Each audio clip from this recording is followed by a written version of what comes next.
I'd like to talk about my conversation with Patrick Smith from Disenthrall. First of all, I'd like to express my gratitude to Patrick for taking the time to speak to me. In addition to our near 2 hour long conversation on his Discord server, Patrick was also kind enough to invite me to speak to him on his podcast show. The latter conversation can be viewed on his Disenthrall YouTube channel, with a continuation of that discussion available to his Patreon supporters. If you're not already familiar with his YouTube channel, I would highly recommend it anyway, as it is a very well made channel with great content, and Patrick is a very honest, intelligent and principled representative of voluntarism. The production values on his content is always of a high standard as well, and he has a very professional setup with a good clean audio and video, which is quite a contrast to the relatively amateur nature of this channel. But while the production value is good, and he is a good communicator, I personally recommend Disenthrall based on the quality of what Patrick is saying, and even the areas where I have disagreements with him, I can see that his position is based on logic and a dedication to the same principle that I base my own position on, which is one of the reasons I was so keen to speak with him in the first place, and what makes exploration of our disagreements all the more interesting. In fact, it is these areas of disagreement that I find particularly interesting to explore, especially when it is with someone I have so much common ground already with, where there is already so much mutual understanding of the principles involved, as well as the value of an objective and consistent approach.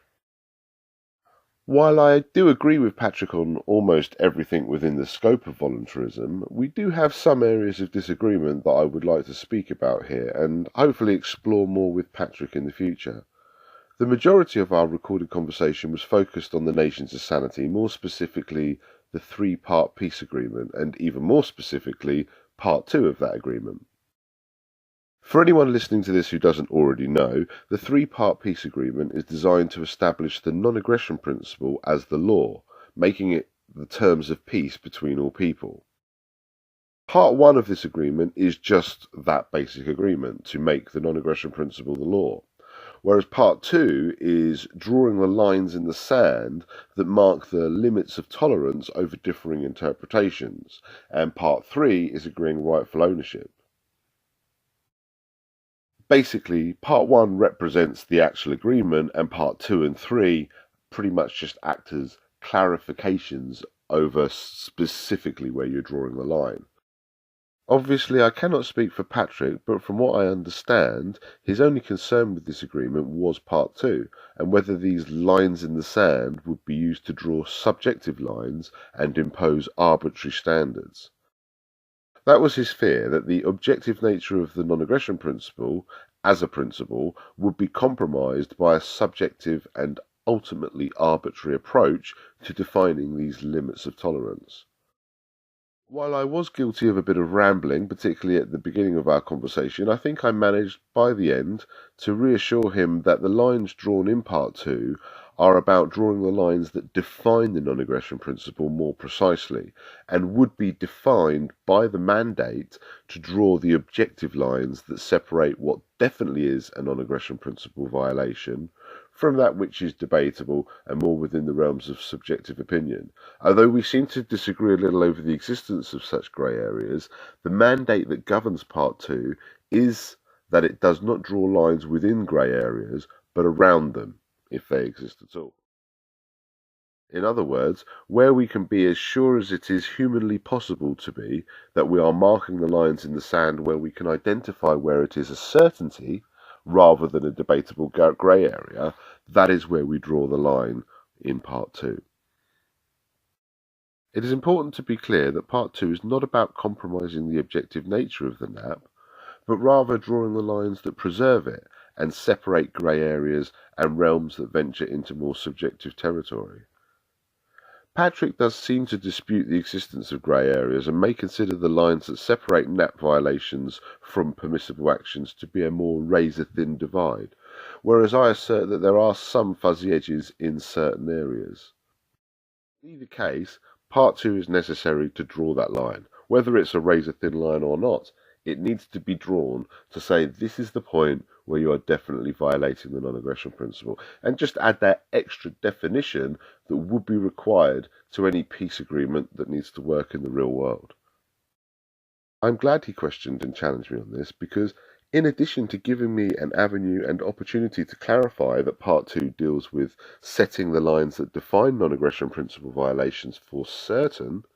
so to avoid stepping into arbitrary and subjective standards, it also serves as a reminder to me that Part 2 needs to always literally define the non-aggression principle. Part 1 is agreeing to the principle, while Part 2 is defining that principle with the extra precision so we all know precisely where the lines are drawn and where we stand ahead of time. Part 2 and 3 are just clarifications on what is already agreed by Part 1, which is to make the non-aggression principle the law. And Part 1 itself would involve a proper understanding of what the non-aggression principle actually is, which would make 2 and 3 self-evident for the most part. It is really just about the fact that in the real world, actually establishing the non-aggression principle as law would require more than just the basic agreement to do precisely that, which is what Part 1 is about.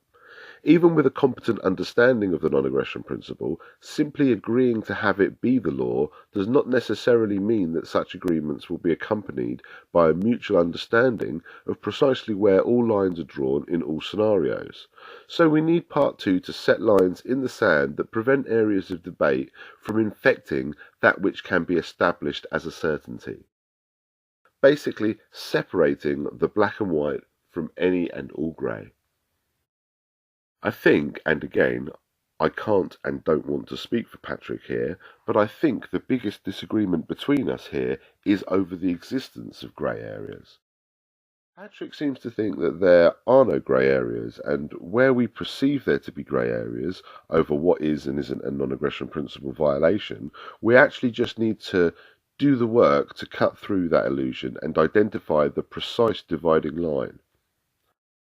I think this may be true in many cases, but I'm not sure if it is true about all cases, and I still insist that there are some grey areas that we cannot overcome, at least not at the moment, either because a single precise objective line does not exist, or because we simply do not possess the sophistication to identify this.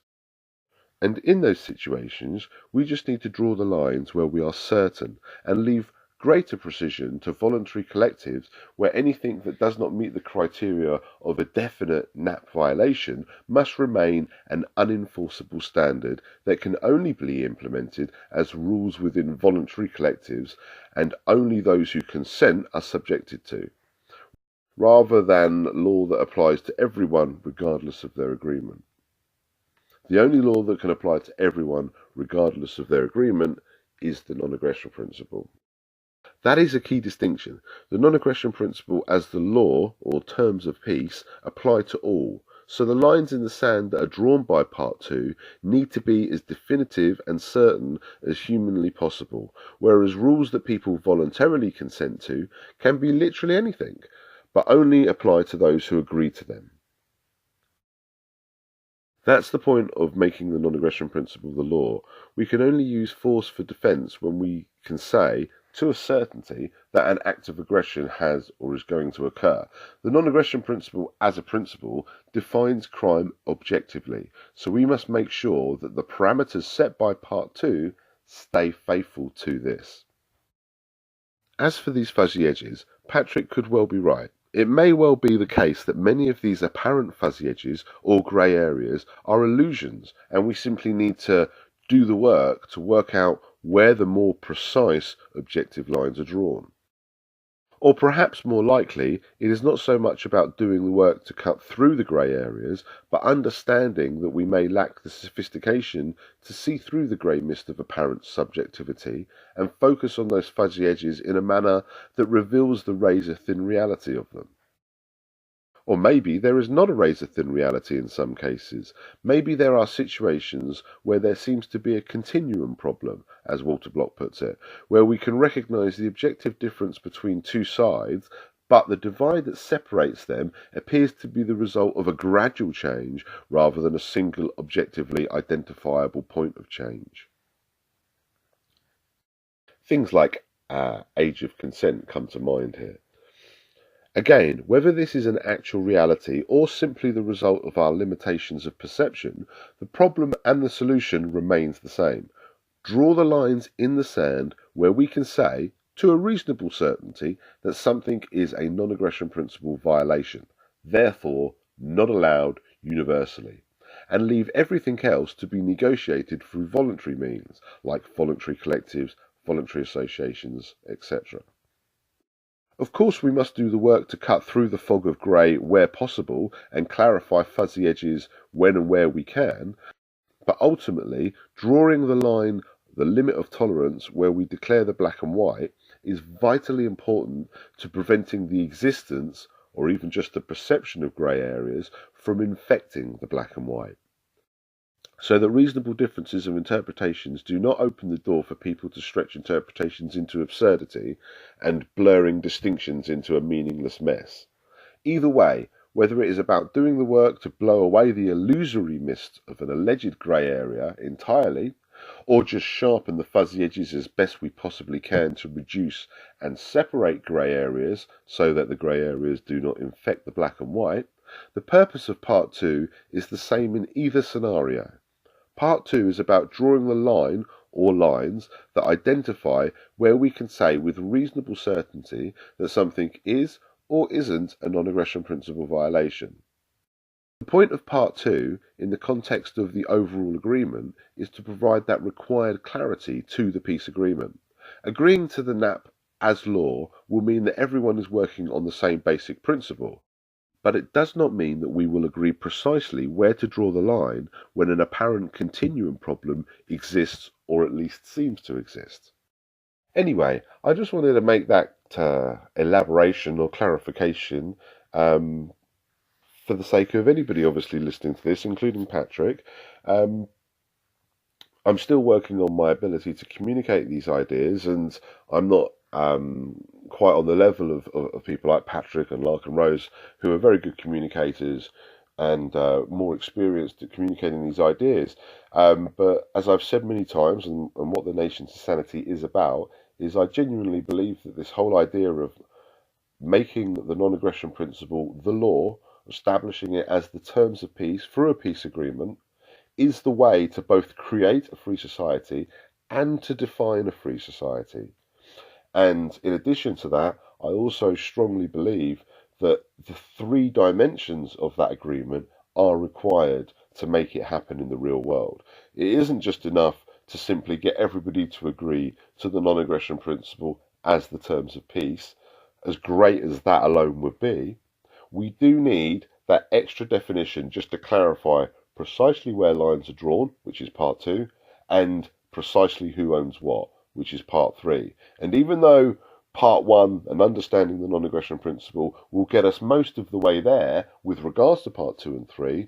it's still important that we set that agreement and establish that ahead of time. Anyway, as I say, I was very grateful to Patrick for having the conversations with me that he did, and I hope that we can have additional conversations in the future, both about this and about other subjects within voluntarism, because it's very important that we do discuss and go through all these issues and find the truth to them.